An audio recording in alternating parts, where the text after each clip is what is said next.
ধান দুবলা দিয়ে বর কনেকে বরণ করতে হয়। বরণ করার পরে বর নিজেই তার কনেকে কোলে করে গড়ে নিয়ে যায়। হ্যালো ভিউয়ার্স, আসসালামু আলাইকুম। আশা করি সবাই ভালো আছেন। আলহামদুলিল্লাহ আমিও ভালো আছি। বর এবং কনেকে নিয়ে আসছি আমাদের বাড়িতে, সেই প্রক্রিয়াটা একটু পরেই শেয়ার করছি। প্রথমেই দেখাচ্ছি যে আমরা কিভাবে রেডি হয়ে বরের বাড়িতে গিয়েছিলাম। আসলে গ্রামের বিয়ের একটা অন্যরকম মজা আছে। গ্রামের পরিবেশ, একটু মুক্ত বাতাস। সকাল সকাল আসলে শাওয়ার নিয়ে রেডি হতে হতে একটু দুপুর হয়ে গিয়েছে। আপনাদের ভাইয়া মসজিদে নামাজ পড়তে চলে গিয়েছে। যেহেতু বরের বাড়ি একদম পাশাপাশি কাছাকাছি, তো আমরাও রেডি হয়ে নিয়েছি। রেডি হয়ে আসলে গ্রামের এরকম পরিবেশে দু একটা ছবি তুলবো না তা তো হতে পারে না। আর এখানে দাঁড়িয়ে আসলে ওই যে দক্ষিণমুখী এই ভিউটা দেখছিলাম। কিছুদিন আগে যখন রোজার ঈদের পরে আসছিলাম তখন শুধু সবুজ আর সবুজ ছিল। তখন শুধু এখানে ভুট্টা ছিল জমিতে। এই জমিগুলো আপনাদের ভাইয়াদেরই। এখন দেখি সেই জমিতে ভুট্টা খেতে ভুট্টাগুলো সোনালি হয়ে আছে, ভুট্টাগুলো পেকে গিয়েছে। যাই হোক, সামনে দাঁড়িয়ে বাতাস খাচ্ছি, কেউ রেডি হচ্ছে, কেউ রেডি হয়ে বসে আছে। যে যার মতো করে আসলে ছবি তুলছে, সাজছে। তো আমি একটু আগে আগে সেজে নিয়েছি।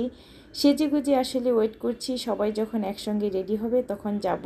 আসলে এত পাশাপাশি কাছাকাছি গাড়ির কোনো প্রয়োজন হয় না, আমরা হেঁটেই যেতে পারি। মানে 5 মিনিটেরও রাস্তা না, এত কাছে। মানে একটা বাড়ির পরে আরেকটা বাড়ি। যাই হোক, আমরা সবাই চলে আসছি। দুপুরের লাঞ্চ করব এখন। এখানে আসলে বড় বড় ফ্যান দিয়ে দিয়েছে, প্যান্ডেল করেছে। আমাদের বাড়িতে যে বাবুর্চিরা রান্না করেছিল আজকেও সেই একই বাবুর্চির রান্না হয়েছে। তো সবাই মিলে খুব মজা করে খাওয়া দাওয়া করলাম। বিয়েবাড়ির খাবার সব একই রকম আইটেম। মাছ ফ্রাই ছিল, কাবাব ছিল, মাছের ভর্তা ছিল, রোস্ট ছিল, খাসি, গরু, পোলাও। যাই হোক, এইসব খাবার সব বিয়ের বাড়িতে একই ধরনের খাবারের আয়োজন হয়। খুব গরম ছিল, সেজন্য খাওয়া দাওয়া করে আসলে আমরা চলে আসছি। একদম হাঁটাহাঁটি করছিলাম।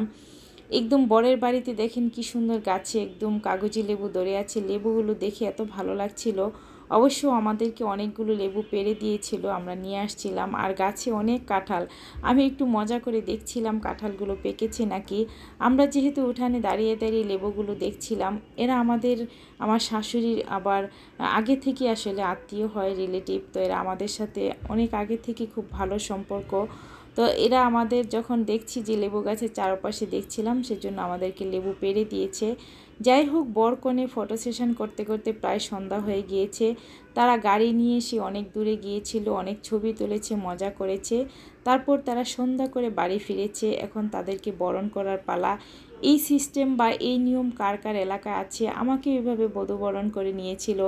ঘাস, দুবলা, ধান এগুলো দিয়ে আসলে বরণ করতে হয়। যাই হোক, যেটা নিয়ম সেটা তো করবি। এটা শহরে হয়তো একটু কম হয়, কিন্তু গ্রামে এখনও আছে। আর একটা সময় ছিল যে কনেকে বরণ করার পর কনের সাথে দুলাবাই কিংবা কোনো রিলেটিভ কেউ থাকলে তারা কোলে করে নিত। এখন আসলে যুগ পাল্টিয়েছে, মানুষ অনেক কিছু জানে বুঝে, সেই জন্য কনেকে বরই কোলে করে ঘরে নিয়ে যেতে হয়, যে নিয়েও যায়। যাই হোক, আমাদের পেলেও তাই হয়েছিল। আপনাদের ভাইও আমাকে কোলে করে ঘরে নিয়ে গিয়েছিল। এই তো বরকে নিয়ে কনেকে নিয়ে যাচ্ছে এখন অন্য একটা ঘরে। আর কনের জন্য আজকে বাসর সাজানো হয়েছে। এই যে এটাও আসলে যারা ডেকোরেশনের কাজ করেছিল তাদেরকে দিয়ে বাসর ঘরটা সাজানো